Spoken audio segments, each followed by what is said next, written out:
In a recent conversation on Israel's continued aggression and occupation of Palestine, you said that fighting for your own land, which has been stolen, is not terrorism because it is the struggle of people to regain their own country. What do you see as an acceptable resolution to this conflict?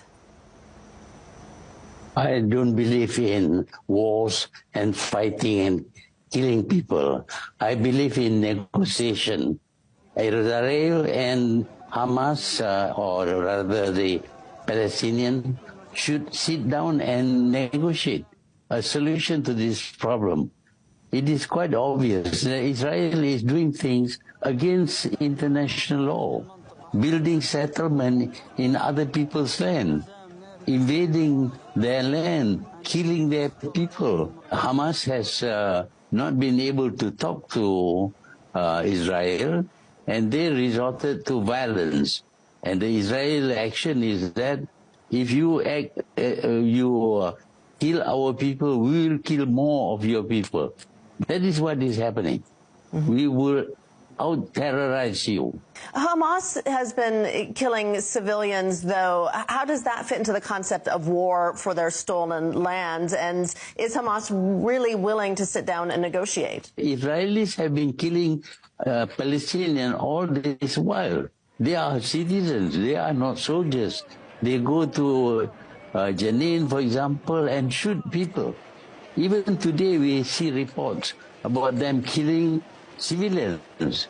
So how is Hamas going to distinguish between soldiers and civilians when they have no way of having a proper army with intelligence and all that to distinguish their targets? In any case, if the Israelis are killing the civilians, then Hamas, you cannot blame Hamas for doing the same.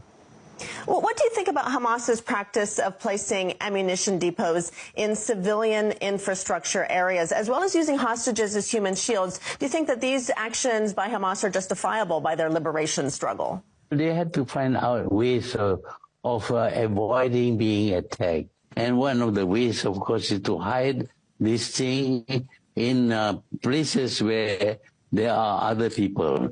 In any case, Israel is intent upon destroying the whole of Gaza. Civilian, non-civilian, everything, hospitals, schools, all are being destroyed. Where is Hamas going to hide?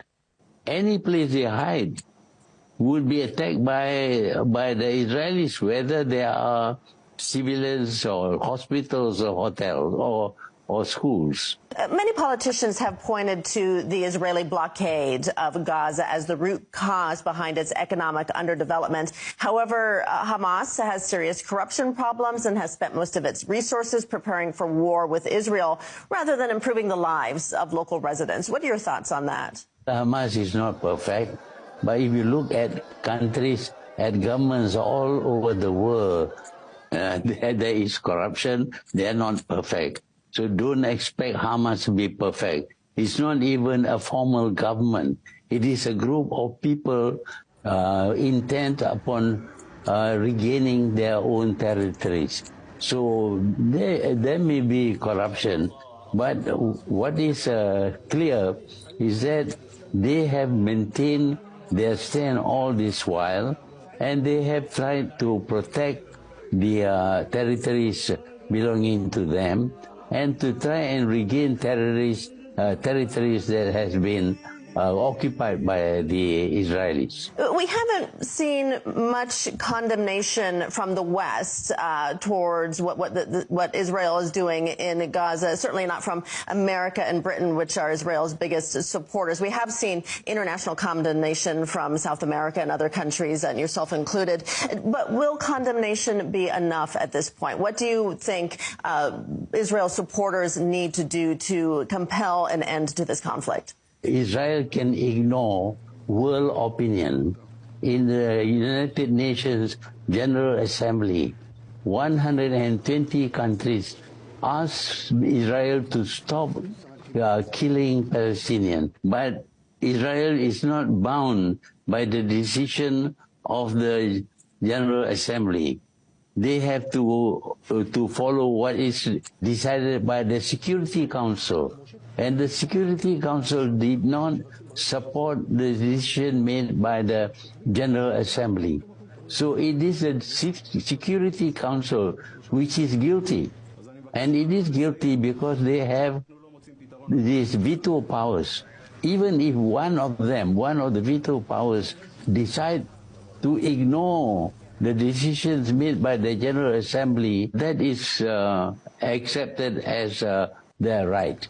So these veto powers given to these 5 countries are being abused all the time. What do you think is the benefit to Western countries in this conflict? Why do they continue to support Israel despite all the atrocities and war crimes it's committing in Gaza? It is difficult to understand because these are the very people who talk about human rights and the thing, about morality. But now they know very well what is happening in Gaza. President Biden didn't even mention about the death of the Palestinian.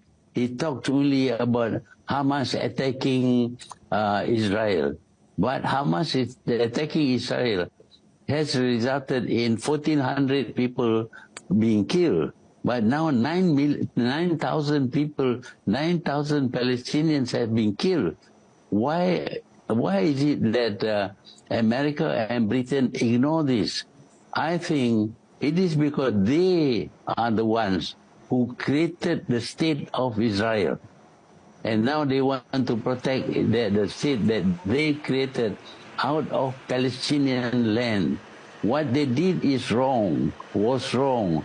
And what they are doing now is also wrong.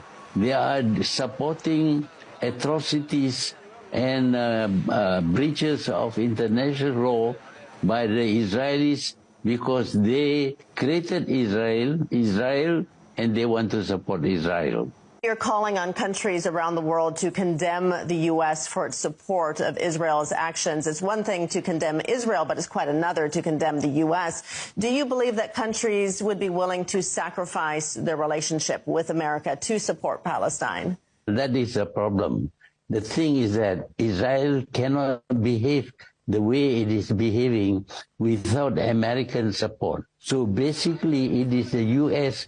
which is also guilty of genocide, guilty of atrocities, because they condone whatever is being done by Israel. But of course, other countries, even Malaysia, have got trade relations with the U.S. We have to sustain that relation. But when things are, human rights are being ignored and the kind of atrocities committed is so terrible, we cannot just sit still and do nothing.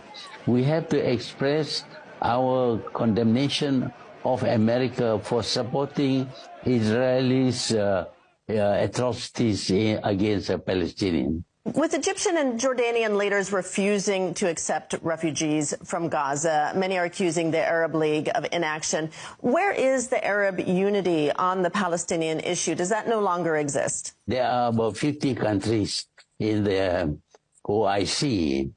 They don't always agree on things, and they believe in consensus, in everybody supporting any resolution. But to get 50 countries to agree is very difficult. Even the United Nations also, they cannot get everybody to agree. That is why the OIC is not able to even express an opinion. In 2004, you said that Americans are very ignorant and don't know anything about the rest of the world, yet they are the ones who decide who will be the most powerful person in the world. Do you think that that has changed in 20 years? Has America remained in the same position on the international stage, in your opinion? The average American does not know much